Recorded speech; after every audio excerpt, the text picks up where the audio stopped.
এটাতে কি করবে? এটাতে তুমি পিজা খাবে, ফ্রেঞ্চ ফ্রাই খাবে।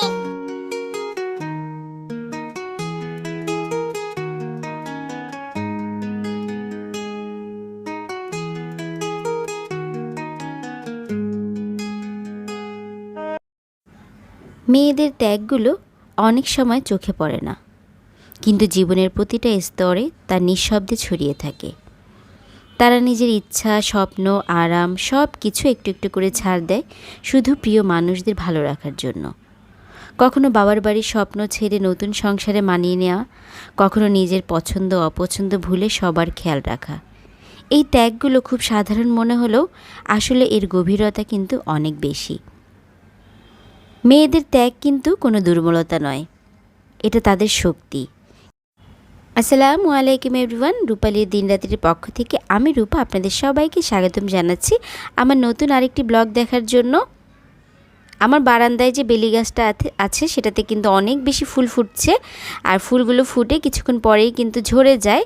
তো এই ফুলগুলো আরহাম আবার কুড়িয়ে কুড়িয়ে এনে আমাকে দেয়। তো বাইরে হচ্ছে বৃষ্টির আবহাওয়াটা এত বেশি ভালো লাগছিল, আজকে কয়েকদিন যাবতে কিন্তু বৃষ্টি হচ্ছে, একদম ঠান্ডা ঠান্ডা পরিবেশ। তো মাঝে মাঝে চিন্তা করি আর ভাবি আল্লাহ চাইলে কি না পারে। কিছুদিন আগে কেমন একটা গরমের ভিতরে আমরা ছিলাম, আর ইদানিং তো মানে এত পরিমাণ ঠান্ডা লাগছে, মনে হচ্ছে যে শীতকালই চলে এসেছে। তো আল্লাহ চাইলে কিন্তু সব কিছুই সম্ভব, শুধু দরকার মন থেকে আল্লাহর কাছে চাওয়ার জন্য। আপনি যদি মন থেকে আল্লাহ তাআলার কাছে কিছু চান, অবশ্যই আপনি নিরাশ হবেন না। তো আমি তো রাতের বেলার ফুটেজটা আপনাদের সাথে শেয়ার করেছি, এখন হচ্ছে সকালবেলা চলে এসেছি, নাস্তা রেডি করছি। তো বেশ অনেক দিন পরে নাস্তা রেডি করার ভিডিও শেয়ার করছি। তো আজকে খুব সিম্পল একটা নাস্তা রেডি করছি। এখানে আমি ডিম পোচ করে নিচ্ছি, একটু চিলি অয়েল দিব। শুধু শুধু ডিম পোচটা খাওয়ার চাইতে মাঝে মাঝে উপর থেকে একটু চিলি অয়েল বা একটু মরিচ বা ব্ল্যাক পেপার দিলে খেতে ভালো লাগে। ইদানিং আমার কি হয়েছে, একদমই ডিম খাওয়া হচ্ছে না, এর জন্য তো আরহামের বাবা অনেক বেশি রাগারাগি করছে।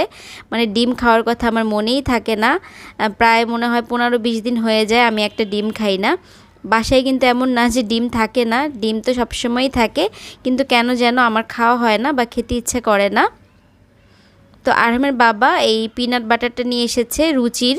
তো আমি বললাম যে এটা কেন নিয়ে এসেছো, কারণ এটা তো আমি বানাতে পারি, কারণ পিনাট বাটার কিন্তু আমি আরহামের জন্য বাসায় বানাই। তো আরহামের বাবা বলল টাকা ভাঙতি ছিল না, এর জন্য ভাঙতি করার জন্য সে এটা কিনেছে। আরহাম কিন্তু পিনাট বাটারটা খুব পছন্দ করে, পিনাট বাটারটা আনার পর থেকে সে এটা দিয়েই শুধু ব্রেড আর পিনাট বাটার খেয়ে যাচ্ছে, প্রত্যেকদিন সকালের নাস্তা এটাই। তা আমি হচ্ছে শুধু শুধু ব্রেড খাওয়ার চাইতে ব্রেডটা হালকা একটু টোস্ট করে নিলে সেটা দিয়ে খেতে বেশি ভালো লাগে। তা আমি ব্রেডটাকে হালকা একটু টোস্ট করে নিয়েছি, তারপরে পিনাট বাটার লাগিয়ে নিলাম, আর সাথে একটা ডিম পোচ নিয়েছি। ব্যাস এটাই হচ্ছে আমার সিম্পল নাস্তা। আর ফ্রিজে অনেকগুলো কমলা লেবু জমা হয়েছিল, তো সেগুলো দিয়ে একটু জুস করে নিলাম। যদিও ঠান্ডা ঠান্ডা আবহাওয়ার সাথে 1 কাপ চা হলে বেশি ভালো লাগতো, কিন্তু আজকে আর চা বানাইনি, আজকে জুসটা দিয়েই কাজটা সেরে নিব। তো জুস ঠান্ডা ঠান্ডা খেতেই বেশি ভালো লাগে, তাই একটু বরফ আর হচ্ছে একটু পুদিনা পাতা দিয়ে সুন্দর করে ডেকোরেশন করে নিলাম। আজকের আবহাওয়ায় সুন্দরভাবে বারান্দায় বসে নাস্তাটাকে এনজয় করব, আর আপনাদের সাথেও শেয়ার করছি। আমার কাছে সবসময় ইচ্ছা করে এভাবে সাজিয়ে গুছিয়ে যাতে আমি নাস্তাটা করতে পারি, কিন্তু সবসময় দেখা যায় সময় হয়ে ওঠে না, কারণ এই কাজগুলো করতে বেশ অনেকটা সময় ব্যয় করতে হয়। তো সকালবেলা যেহেতু আরহামের বাবা অফিসে যায়, তখন উঠে তার নাস্তা রেডি করা থেকে শুরু করে তাকে বিদায় দেওয়া পর্যন্ত মোটামুটি একটু ব্যস্ততাই কাটে। তো দেখা যায় ওই ব্যস্ততার মাঝেই এক ফাঁকে আমি হুট করে নাস্তাটা করে নিই, আর মাঝে মাঝে যদি সময় পাই তখন দেখা যায় নিজের জন্য একটু সময় বের করে সুন্দরভাবে নাস্তাটা পরিবেশন করে নাস্তাটা করি। দেখুন বাইরে আকাশের অবস্থা, মনে হচ্ছে কিছুক্ষণ পরেই বৃষ্টি নামবে, একদম মেঘে ঢেকে আছে, আর সুন্দর ঠান্ডা একটা পরিবেশ। আর এই মেঘলা দিনে আমার বারান্দা বাগানের গাছগুলো দেখতে কিন্তু বেশ ভালো লাগছে। তো এই সুন্দর করে ফুটেজ নেওয়ার চেষ্টা করছিলাম, জুসটা দেখতে না অনেক বেশি সুন্দর লাগছিল। তো আরহামের কথা আপনারা জানতে চাইতে পারেন, আরহাম হচ্ছে এখনও ঘুম থেকে উঠেনি। ঘুম থেকে যদি উঠে যেত তাহলে এখানে বসে আর শান্তি করে নাস্তা করতে পারতাম না। তো সে তো দেখা যায় আমি ঘুম থেকে উঠলে কিছুক্ষণ পরেই সে উঠে যাবে। আমি যদি বিছানায় সারাক্ষণ শুয়ে থাকি, সেও কিন্তু সারাক্ষণ আমার সাথে শুয়ে থাকবে। হ্যাঁ, তা আমি উঠলে আর সে বিছানায় থাকতে চায় না। তো মাঝে মাঝে দেখা যায় একটু বেশিক্ষণ ঘুমালে তখন আমি একটু সুন্দরভাবে নাস্তাটা করতে পারি। আর এখন একটু ঠান্ডা ঠান্ডা পড়েছে তো তাই একটু বেশিক্ষণই ঘুমাবে। আমার কেন যেন মনে হচ্ছে দিন দিন আমি একটু অলস প্রকৃতির হয়ে যাচ্ছি। আগে এমনটা ছিল না, কিন্তু এখন মনে হচ্ছে একটু কাজ করতে গেলেই মনে হয় আমি ক্লান্ত হয়ে যাচ্ছি বা কাজ করতে পারছি না, আর টাইমটা ম্যানেজ করতে পারছি না। তাই কিন্তু আমি রেগুলার ভিডিও দিতে পারছি না। আগে দেখা যেত আমি ভিডিও দিতাম বা না দিতাম, ভিডিওটা করতাম, কিন্তু এখন দেখা যায় সেটাও আমি করছি না। কেন এমন হচ্ছে আমি জানি না। আর ইদানিং না শরীরটাও একটু খারাপ থাকছে, রাতে ঠিকমতো ঘুম হচ্ছে না, আর ঘুম না হওয়ার কারণে সারাদিনই মনে হচ্ছে মেজাজটা খিটখিটে হয়ে থাকছে, আর সব কাজকর্মে একটা ক্লান্তি ভাব চলে আসছে।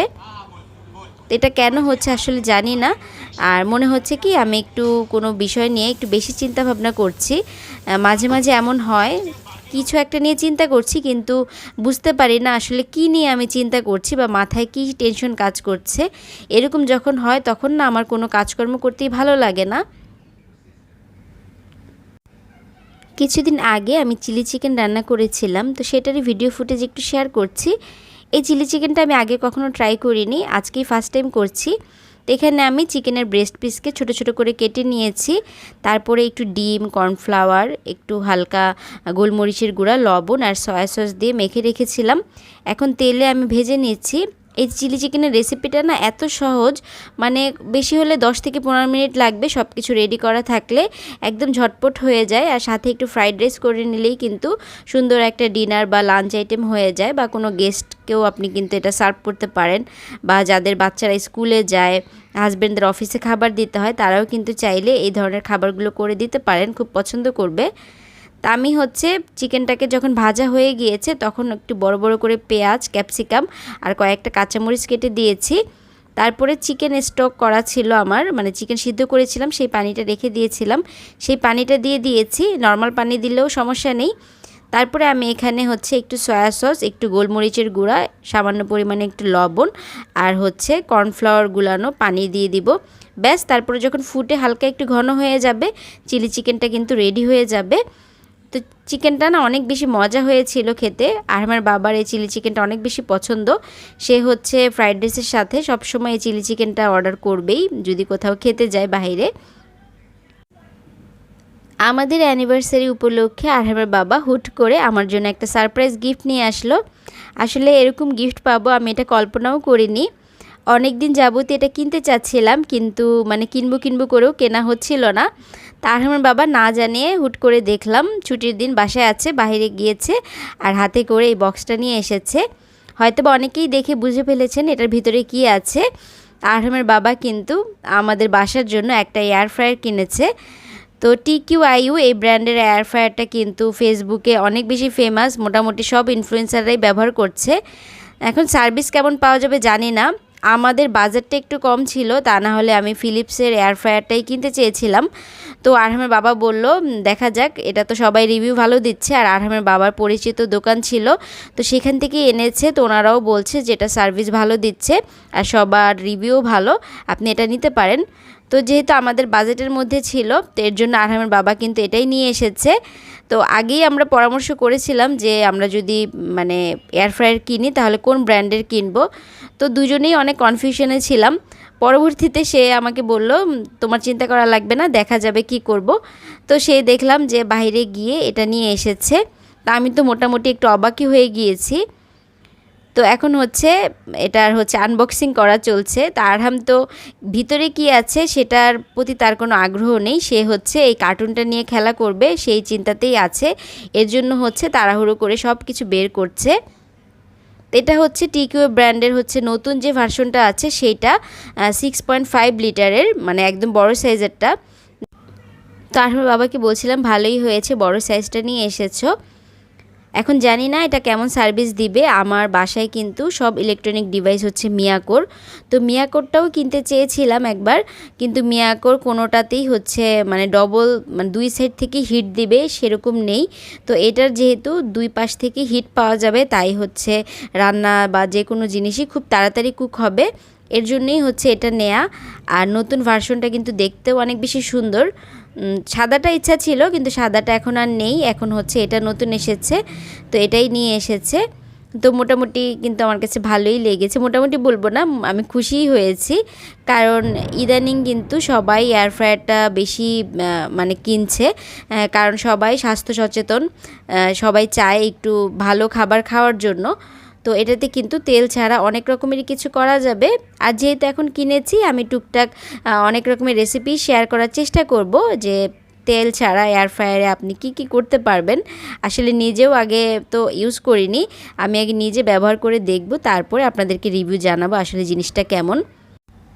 আহমেদ বাবা আসার সময় হচ্ছে ফ্রোজেন সিঙ্গারা নিয়ে এসেছিল, আর আমার ফ্রিজে পুরি বানানো ছিল, তো সিঙ্গারা দিয়েই উদ্বোধন করলাম যে জিনিসটা আসলে কেমন। আর আগে বুঝতে হবে, যেহেতু আমার বাসায় ওভেন আছে, ওভেন তো আমি চালাতে জানি, তাই এটা চালাতেও কিন্তু খুব একটা সমস্যা হবে না, কারণ ওভেন আর এটা প্রায় একই রকমের জিনিস। এটা হচ্ছে বাতাসে কুক হয়, একটু তাড়াতাড়ি হয় ওভেনের চাইতে, আর হচ্ছে এটাই ডিফারেন্ট। আর এটাতে কিন্তু মোটামুটি সব কিছুই করা যাবে। আর তেল ছাড়া কিন্তু দেখুন আমি ফ্রেঞ্চ ফ্রাইটাও করে নিচ্ছি, ফ্রেঞ্চ ফ্রাইটা না খুবই সুন্দর হয়েছিল, তারপরে নাগেটসটাও। আর সিঙ্গারাটা মোটামুটি হয়েছিল, আর পুরিটা খুব একটা ভালো হয়নি, আমার মনে হয় ফ্রোজেন করা বেশ অনেক দিন হয়ে গিয়েছিল পুরিটা, এর জন্য হয়তো ভালো হয়নি। আর সিঙ্গারাটা খেতে খুব একটা খারাপ লাগেনি, আমার কাছে ভালোই লেগেছে। আসলে তেল ছাড়া খাবো, এইটুকু তো কম্প্রোমাইজ করতেই হবে, তেলের জিনিস, আর এখানে বেক করা কিন্তু ডিফারেন্ট হবেই। তা আমি কিন্তু একটা পিৎজাও বেক করেছি, আমি ওই দিন একসাথে যে কত কিছু করেছি। তারপর এই দেখুন কুড়মুড়ে করলা ফ্রাই করেছি, যেটা কিন্তু ভাজতে আমাদের অনেকটা তেল খরচ হয়, আর এখানে আমি সামান্য পরিমাণ তেল স্প্রে করেই কিন্তু একদম কুরকুরা করলা ফ্রাই করে ফেলেছিলাম। আর আমাদের অ্যানিভার্সারিটা আমরা কিভাবে সেলিব্রেট করলাম তা দেখতে হলে কিন্তু পরবর্তী ভিডিওর জন্য অপেক্ষা করতে হবে।